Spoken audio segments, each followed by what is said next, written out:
my screen.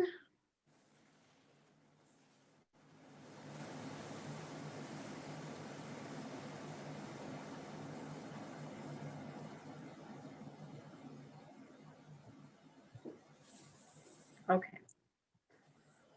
All right. So today, are we recording then, Melissa? Yes, we are. Okay. So this is take 2 of the Center City Redevelopment Plan overview. A discussion with the district, businesses, and property owners, just to bring you up to speed on what we're doing with the Center City Redevelopment Plan. We've been at this plan for about 3 years now, and we're making some good progress and ready to start implementing some elements of this plan. If you want to review any of the items that we're going to discuss today, you can find them at midlandcentercity.com/redevelopment. On this page, we will continue to update you with progress we're making on the redevelopment plan itself and the zoning ordinance changes that are being discussed today, and we'll be moving on to the Center City Authority Board, the Planning Commission, and City Council. So just a brief history of who we are as a Center City Authority and District.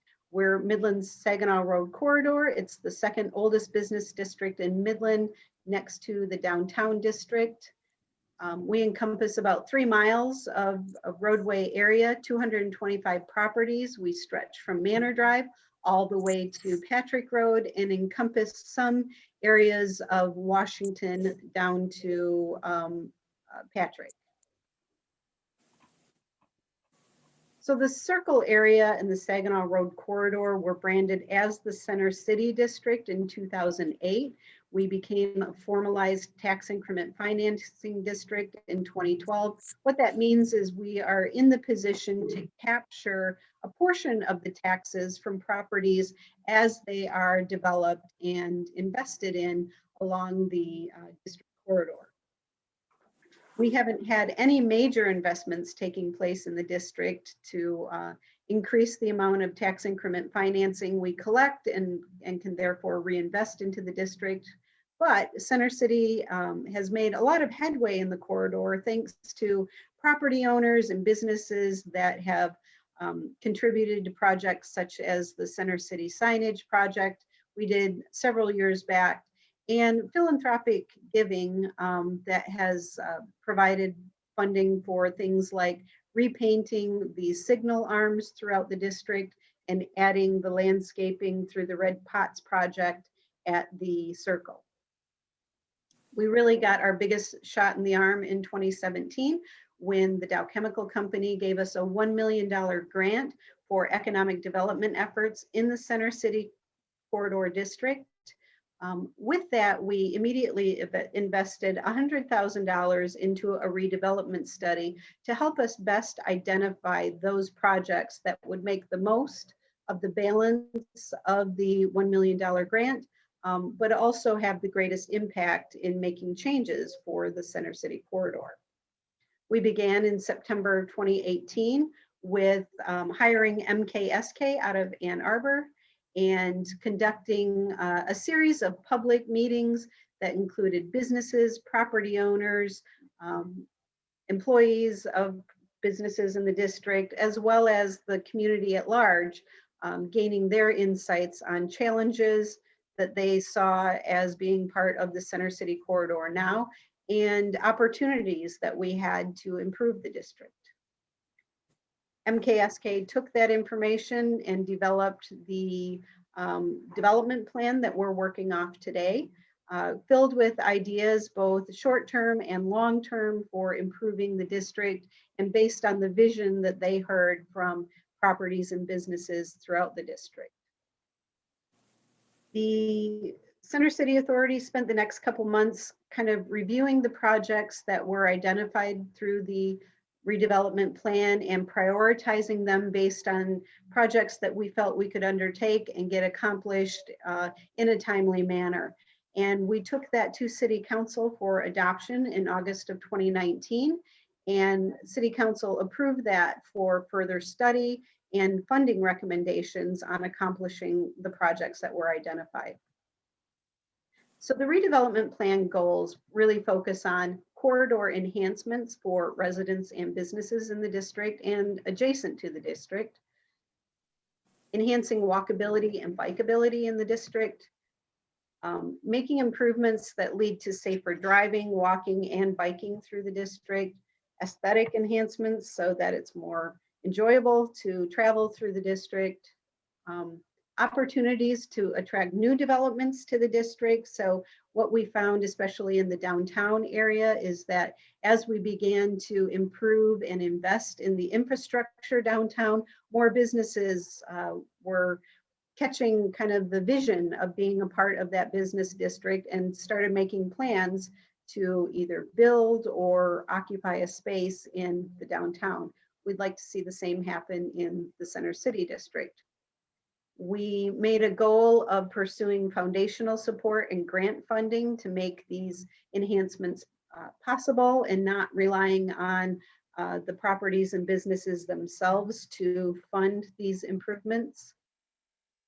So as part of the redevelopment plan, we broke the proposals into two prioritized project areas. Priority one, which we're starting work on now, is the Saginaw Road streetscape from Dartmouth to Patrick Road. And priority two will be the circle area. We chose this order based on conversations that need to take place yet in the community on the Rod and Ashman Street corridors. There's been for a while now a lot of suggestions that Ashman and Rod be reconsidered to transition to two-way traffic instead of the one-way traffic. Lots of advantages. I know the Downtown Development Authority, as part of their streetscape redevelopment plan, approved enhancing the one-way pairs in the downtown district to two-way pairs. So we know that this larger community conversation needs to take place before we do much change at the circle area. So therefore, we decided to move forward with the Saginaw Road streetscape first and allowing those community conversations to take place around Rod and Ashman before we decided to tackle that element of the redevelopment plan. So the Saginaw Road streetscape, Dartmouth to Patrick, is our first goal, followed by the circle. And I'm not going to spend too much time on redevelopment plans aimed at the circle, but again, if you go onto the website, you can take a look at some of the design and suggestions that were developed as part of the circle portion of the redevelopment. So the Saginaw Road streetscape, Dartmouth to Patrick, this is our immediate focus, and its streetscape plan would include 8-foot walkways being constructed on both sides of Saginaw Road, the addition of new lighting throughout this portion of the corridor that will enhance not only the motoring traffic, but also brings safety and more lighting to pedestrians and bikers using the new walkways. Addition of a consistent street tree line through this district for aesthetic purposes, and access management. Over the years, as this portion of Saginaw Road is developed, it's been subject to lots of different zoning regulations and redevelopments of properties that have led to multiple driveways being constructed as part of a singular property. Our goal in this would be to consolidate as many of those property and access points as possible in order to minimize the number of ingress and egress spaces along Saginaw Road. This minimizes the amount of traffic stopping and starting, and also makes it a little safer as pedestrians and bicyclists traverse the corridor to not have to maneuver as many driveways. Our current activities regarding the overall development plan surround right now identifying funding. So far, we have garnered $300,000 in construction support from the Charles J. Strosacker Foundation. So that's kind of our first big land at getting funding for the construction end of this project. The pre-engineering work that we're going through now is being made possible through a $190,000 grant provided to us through the United States Department of Agriculture. And we still have the balance of $800,000 left in the 2017 Dow grant. So this is all funding that we are applying toward the construction activities for the streetscape portion of the redevelopment plan. Right now, we are in the pre-engineering and construction drawing phase of the plan. This includes taking topographical surveys and creating those base plans for the engineering work that needs to be done.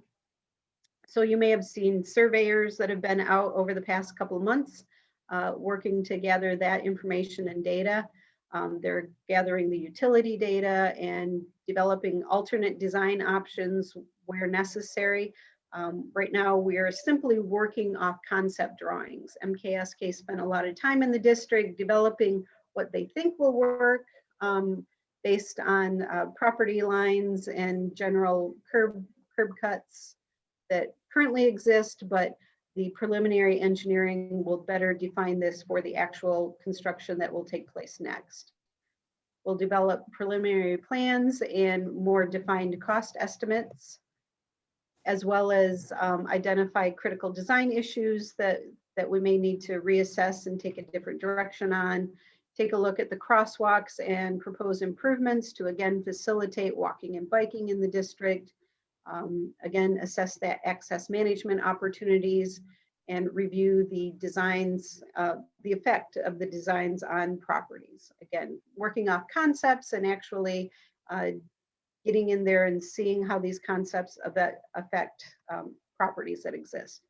We'll develop the preliminary tree planting plan and the preliminary lighting plan, including selection of what the new lighting will look like throughout the corridor. This will result in details and special provisions and finer tuned estimated costs for the construction phase. Then we'll be ready to actually develop a construction package and go out for city bids. The third element that we're working on right now is was also proposed as part of the redevelopment plan by MKSK, and that is to identify some changes to our Center City Overlay District zoning ordinance. And these would be changes that we would make to the ordinance in order to continue to support the long-term plan of the redevelopment plan. So since the Center City plan focuses on reinventing the space that we currently have in the corridor, we also want to add infill development where we have vacant properties and that will be redeveloped. We want to accommodate that multimodal transportation and add visual elements to the district. The zoning proposals will meet all of those goals as part of the overall redevelopment plan for the district. I think it's important to recognize where we are in the zoning changes timeline. Right now, we are at the point where the recommendations have been made by MKSK, but we realize that a discussion needs to take place with businesses and property owners in the district in order to make sure we're not negatively affecting properties and businesses as they exist now and interact with the zoning ordinances. We'll then develop the zoning ordinance revised language based on the recommendations from MKSK and what we hear back from the district. And then we'll enter the public review process of this. This will include taking the revised language to the Center City Authority Board. Once that's approved, it will move on to the Planning Commission. And once the Planning Commission have worked through the zoning language, then it will go to City Council for a two-step process and be adopted. Once adopted, the new zoning changes would apply to vacant properties that are under redevelopment, properties that are experiencing a change of use, or properties undertaking building renovations. So if you are a property that is not doing any of these changes, redevelopment or renovations, then you would not be impacted by the new zoning language until such a time that any of these three elements were to take place on your property. So the recommendations that MKSK made were to split the Center City Overlay District into two zoning overlays. Center City Overlay A, which would be Saginaw Road from the Circle to Dartmouth, and Center City Overlay B, which would be Saginaw Road, Dartmouth to Patrick, basically the extent of the streetscape project we're focusing on now. So Center City Overlay A, Circle to Dartmouth.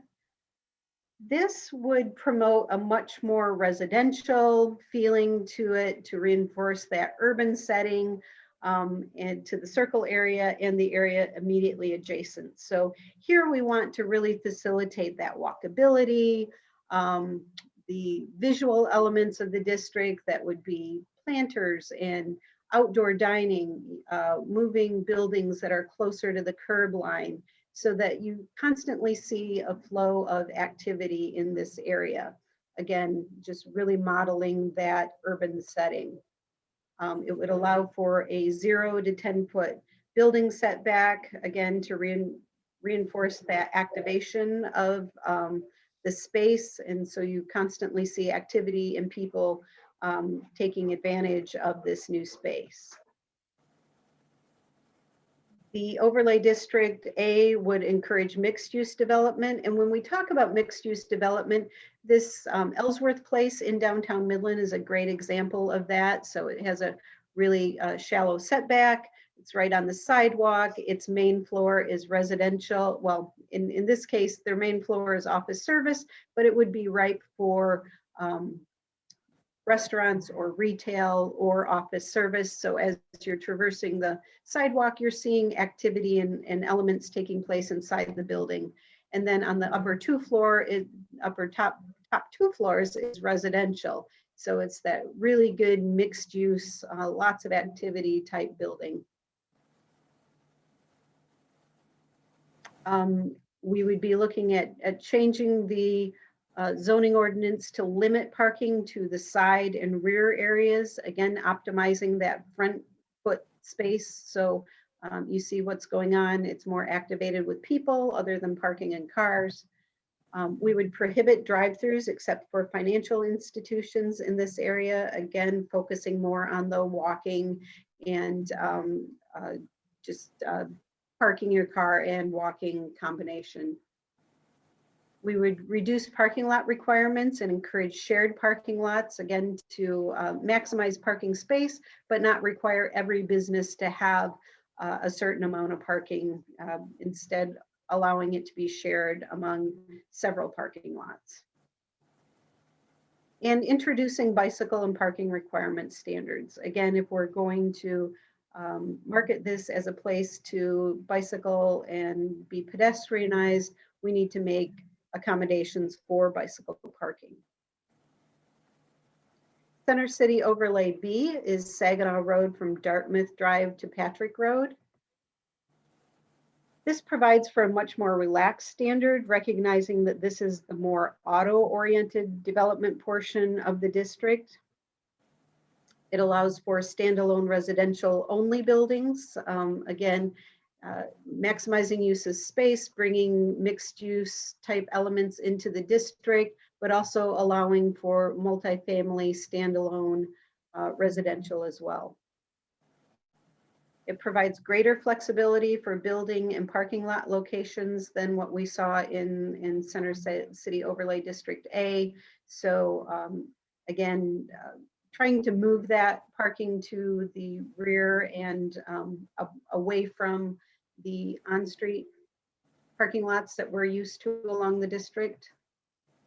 This is the area where we would do more permitting for drive-throughs for food service and or financial institutions as part of a conditional use. Modernize provisions, again, for shared parking to minimize the amount of per property parking spaces that are needed and maximize the sharing of those spaces. Again, reintroducing the bicycle parking requirement standards and prioritizing access management, again, to put that emphasis on fewer ingress and egress to maximize safety for pedestrians and motorists.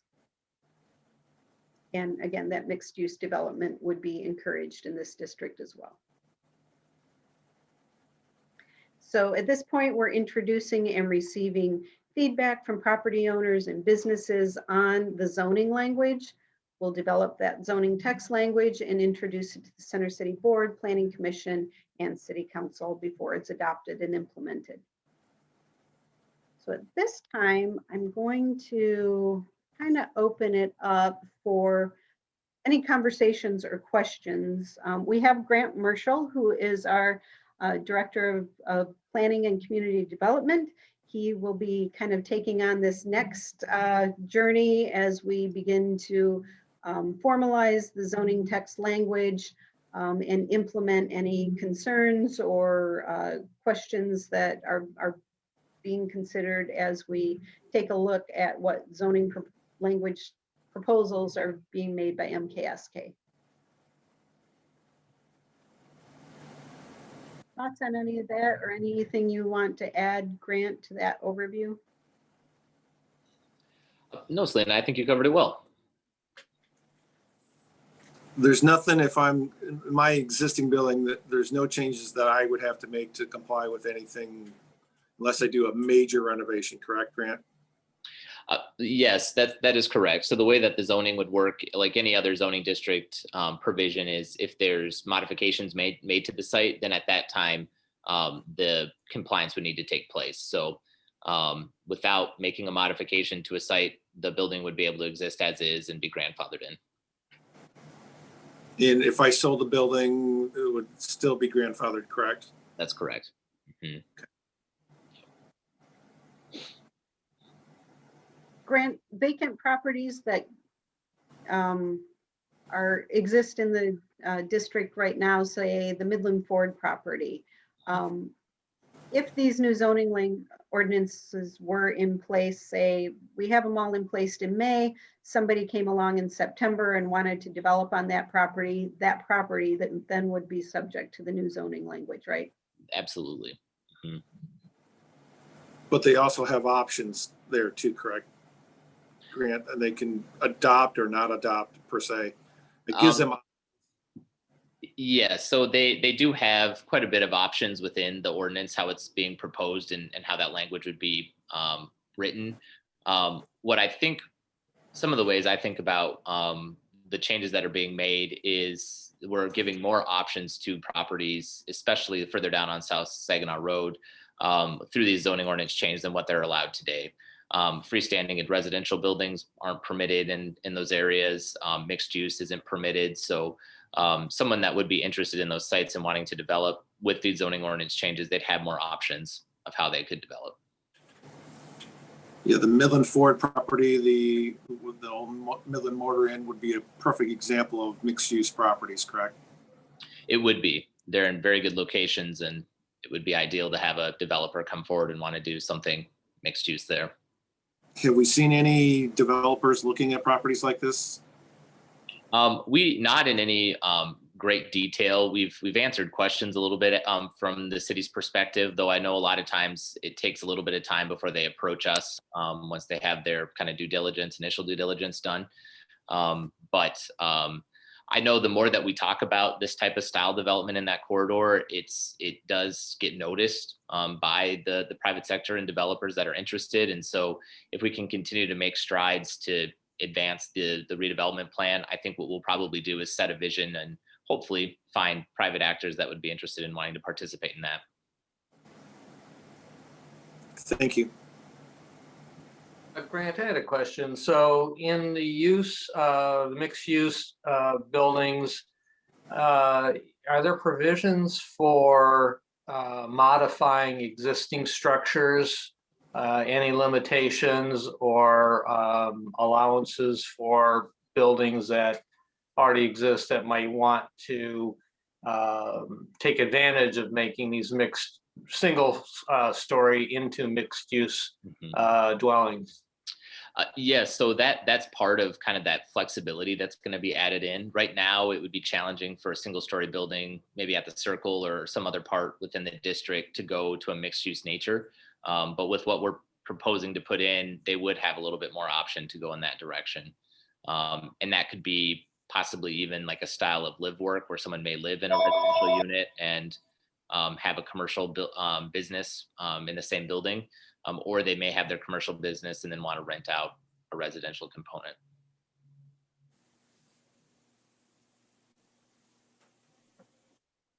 Okay, thank you.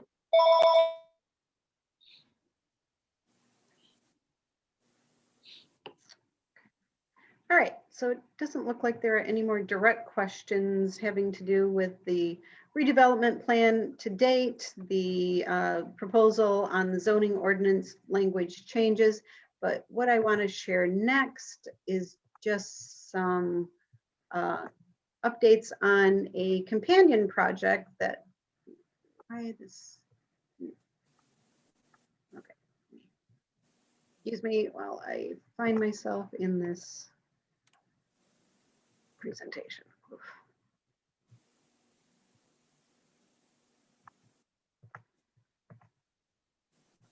Okay. This is what I wanted to update you on. Here we go. Okay, can you see my screen? Yes. Okay, so along with the Streetscape project that we have plans for, parallel to that is the city engineering department has had on their work plan for a number of years now, a plan to do a Saginaw Road mill and fill project that just happened to fall this summer as well, along Saginaw Road from Dartmouth to Patrick Road. So just to give you, if you're a business owner along this stretch, a heads up on what will be happening this summer and a little bit of a timeline for how it will occur. The city is planning a Saginaw Road mill and fill from Dartmouth to Patrick Road. It will consist of the removal of the existing surface layer of the roadway with a milling machine and then a replacement of that milled area with new asphalt. More details will be coming out from the engineering department following their pre-construction meeting with the contractor, which will take place the end of February. They will follow that meeting up with a letter to the businesses a month or so before construction begins, just to let you know when that construction is expected to kick off. We recommend that you visit the City of Midland website. We will continue to update the community on the process for this project through press releases, our social media, and our website. So I encourage you all to go to the cityofmidland.gov website and cityofmidlandmi.gov and either sign up for our City Hall News, which will send you weekly updates on the construction activities taking place throughout the city, and also our Facebook page, City of Midland, Michigan Municipal Government, to receive up-to-date information on this project and others going on in the community. Engineering tells me that they intend to maintain access to businesses at all times. They will be replacing curb where the driveway meets the street at some locations in the district. Not all curb is going to be replaced, but in most cases it will be. If you only have one driveway, they intend to close half the width of the driveway at a time, maintaining access for your customers. If you have two driveways, they will close one driveway at a time, again, to maintain that access to your business. In May, they will begin ramp replacement work along the sidewalks that face Saginaw Road in the project area. In June, they will undertake that curb replacement process. And by late June through the month of August will be the mill and fill construction project itself. And then finally, I just wanted to finish our time off together reminding you about the facade improvement program that is available to all businesses and properties in the Center City District. You can find more information about the facade program and its guidelines under midlandcentercity.com/news. We've had this program in place since 2014, and it exists to support the beautification and economic revitalization of properties within the Center City Corridor District to enhance the appearance of buildings and properties and eliminate blight where possible. Through the program, you can get a mini matching grant of up to $1,000 for eligible facade maintenance. So this would be routine maintenance items having to do with your roof or parking lot. They aren't necessarily aesthetic enhancements to your property, but those routine maintenance items are eligible for up to $1,000 in matching funds.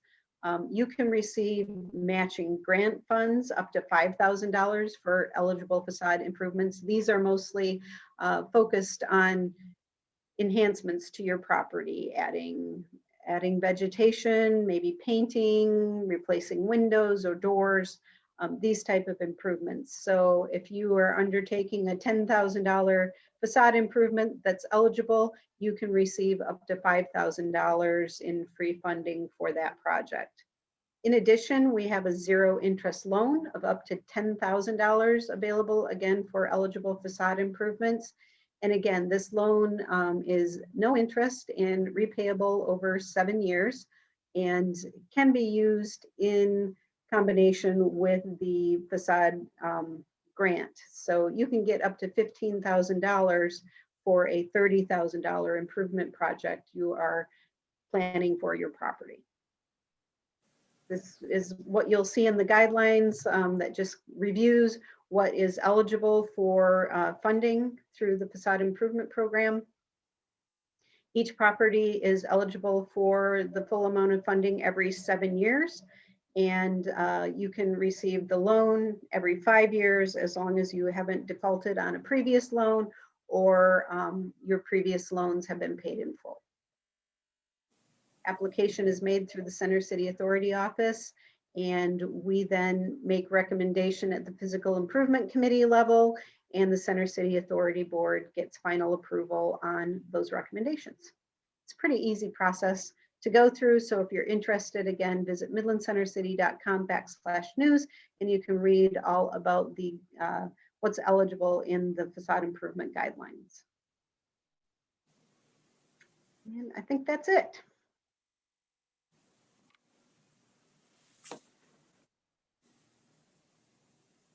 I can find you. Okay, that's all I got. So I appreciate you all coming in again, and we'll continue to share this out.